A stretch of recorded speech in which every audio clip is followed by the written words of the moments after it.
Politicians around the world are trying to gradually reduce the usefulness of cash until they can eradicate it completely. It scares the hell out of governments to have people in control of their own money.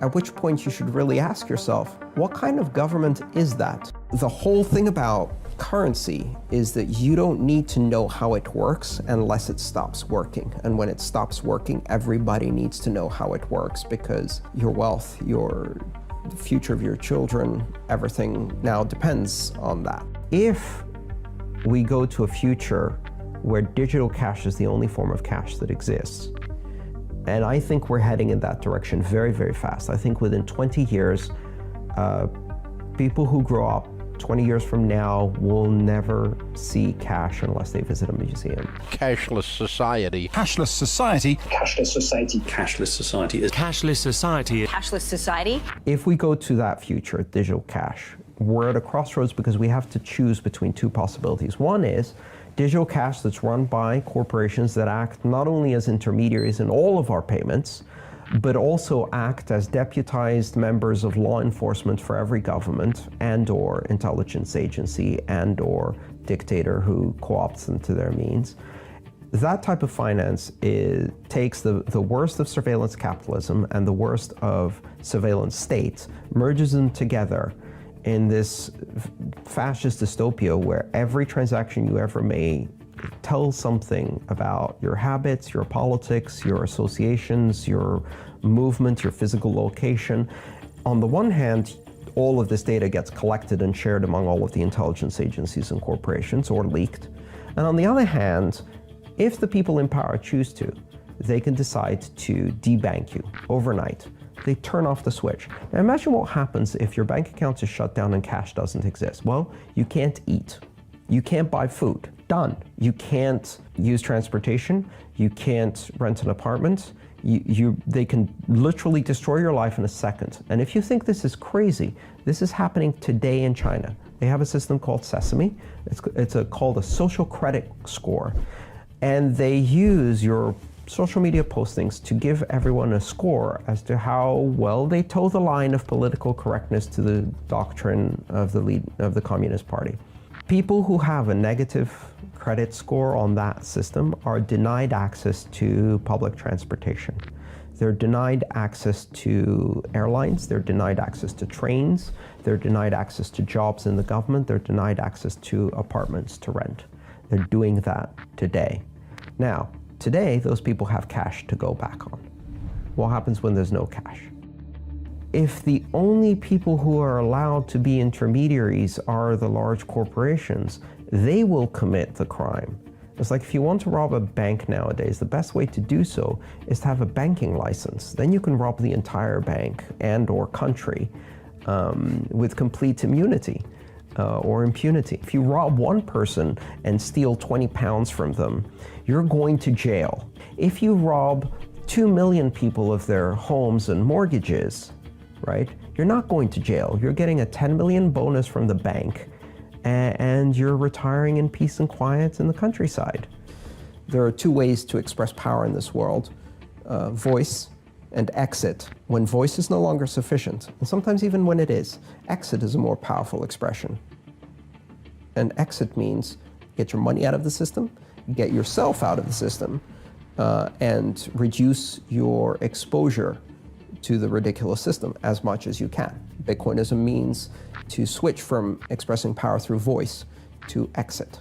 This is one of the things that can compete with banks. And banks really need competition, right? They're way too comfortable with their power and established systems. As I've said many, many times, the election choices facing Americans were a choice between blue Goldman Sachs and red Goldman Sachs. You can choose the color, but Goldman Sachs is still going to be in charge, and if you think your vote is going to make a difference, you're a fool. But in a broader sense, we live in a world that is very fragmented, where money faces borders, very hard borders, strict lines of demarcation between countries and currencies.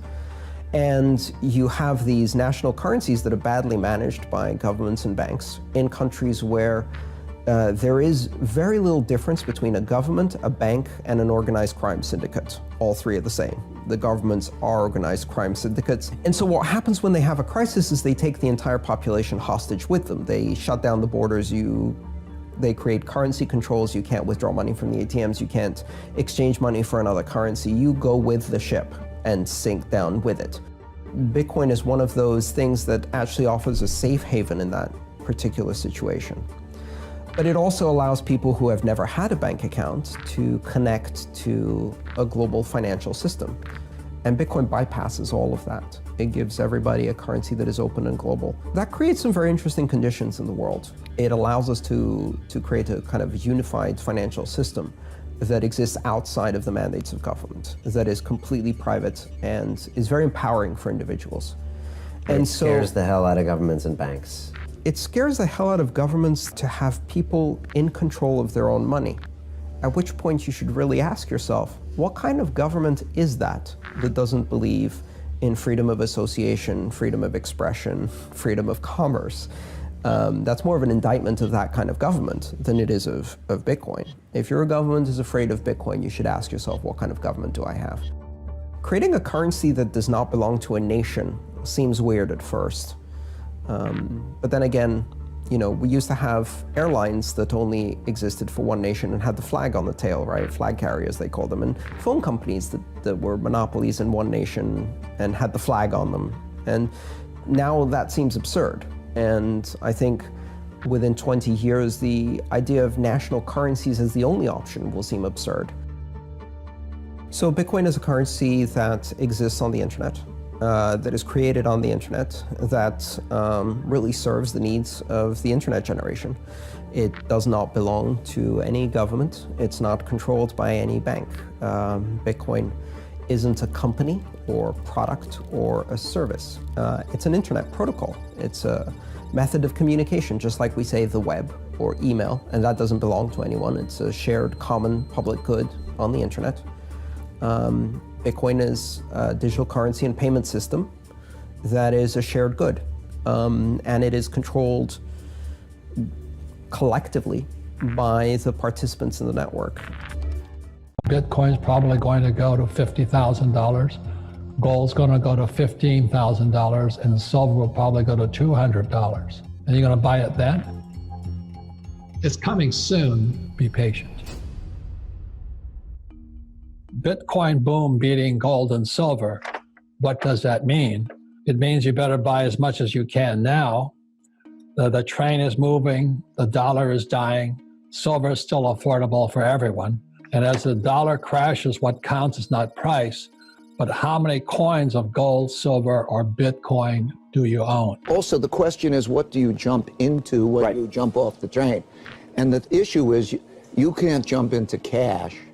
Cash is trash because they're going to print money. What do? You get out. So I don't save dollars because I don't trust the US dollar. And I just save gold and silver and recently Bitcoin. They printed more money in 2020 than they did in the first 200 years of our country. And still people are saving dollars. Statistically speaking, national currencies have a shelf life of about 30 years before they collapse in value because no government can resist the temptation of financing profligacy through printing. And so they print and print and print, and they devalue the currency and inflate it to nothing. And they keep printing, and eventually you have this sudden collapse in confidence, and the currency spikes, the inflation spikes, and the value just drops. But the average person has been conditioned to think about paper, fake money, fake dollars. At the same time, they're printing as much money as they possibly can. They give it to their rich friends. They don't give it to us. And then they print it, and interest rates keep going down. They need to pay off their debt. And in order to do that, the best way to do that is to inflate the currency so that the debt shrinks in terms of its real value, because the currency is worth less, which is a way of stealing from savers. So essentially, you're attacking the savings of pensioners and other savers in the economy in a shadow tax through inflation to transfer money to the government. The government doesn't have savings, it has debt, so it doesn't care if the currency is worthless. Savers lose the value of their savings. Now, in order for this to work, you have to make your own currency worthless, and this is what the governments are trying to do. I am always startled at how few people are aware of what's happening. You know, the United States is the largest debtor nation in the world by many factors, and we keep adding staggering amounts of money to our debt. This has always ended badly. I mean, this is going to end very, very badly when it ends. It's coming soon. We're going to have negative interest rates. I don't know how they can do that, but if you deposit $100 in the bank, when I was a kid, I got 15% interest. So I put $100 in the bank, and a year later, I got $115. Today, you put $100 in the bank, and you got to pay the bank $15. And they're printing it. So the value of the dollar is going down, but the price of keeping the bank keeps going up. They charge you to keep your money in the bank. Why would you save money? You know, inflation is not a naturally occurring phenomenon. It is purely a mode of taxation. And so I think when you start looking at central banking as less of an economic story and more of a crime story, you're starting to get the picture. If you trust the US government or the central banks, the Fed, and Wall Street, then save money. But if you don't, then buy gold, silver, and Bitcoin. It allows us to create a kind of unified financial system that exists outside of the mandates of government, that is completely private and is very empowering for individuals. The reason I like gold, silver, and Bitcoin, it's outside the system. It's out of reach of the US government and the US Treasury and things like this. So I love this stuff. I just simply do not trust my government. It's an apparatus for theft. It's designed to siphon value off of society until it collapses. And we've seen it happen time and time again. Like the inflation rate is inversely proportionate to social well-being. And you see that with any hyperinflating currency. What happens to social cooperation in Venezuela, right? You have cash in the streets. No one can trust anyone. No one can buy bread. How do you conduct your life? So Bitcoin just flips that whole thing on its head. It says we're taking inflation to absolute zero, which in theory would mean a society running on a Bitcoin standard could benefit in nearly infinite ways. Creating a currency that does not belong to a nation seems weird at first. Within 20 years, the idea of national currencies as the only option will seem absurd. You know, now that the elections are over and all this, I don't care if it's Trump or Biden, they're going to have to print so much money just to pay for all of the social entitlement programs so people don't riot. They can't afford to have any more rioting. So they're going to print more and more money, and people are still saving dollars or yen or euro or pesos. Right now, you should be saving gold, silver, or Bitcoin. Every 4 years, the inflation rate of Bitcoin, which is the amount of Bitcoin produced per block, which is its ledger, it gets cut in half. So it's subject actually to exponential decay. So just for easy numbers, this year we're producing about 329,000 Bitcoin per year. By the year 2100, that number per year has contracted to 0.31 Bitcoin per year. So we're talking about a drop of 6 orders of magnitude in 80 years. So again, there's this quote that the greatest shortcoming of mankind is his inability to understand the exponential function. So Bitcoin has an inflation rate subject to exponential decay, and that's why it's really hard for people to get their head around the implications of it. Gold has almost a $10 trillion market cap today. That figure tends to be suppressed though, because again, central banks own about 20% of the gold supply. So say gold has around a $10 trillion market cap, and Bitcoin again is superior across all properties of money to gold. So I think the first bar for Bitcoin to hit is just an equal market cap to gold. And so it hits that $10 trillion mark, you're looking at around $400,000 to $450,000 per Bitcoin. If you look at global money supply, which this number, there's different perspectives on this number, but global M2 is around 100 trillion, somewhere between 80 and 100 trillion dollars. If Bitcoin did ultimately become this singular global asset or global reserve money, it would be valued at around $5 million per coin. It is microscopic right now compared for what it is. And I think what we're seeing is just the market trying to digest this, once in a 500 year type invention. It's it's almost, that's why I equated it to the number 0. It's like, it's hard to even understand or imagine the implications of an innovation this big. We've never had an absolutely scarce money that is almost completely resistant to theft and confiscation. It's a network that can't be shut down by regulation. So it's like it's imposing these capitalist monetary principles on the world. And I think, as we know, as we generate more wealth through trade.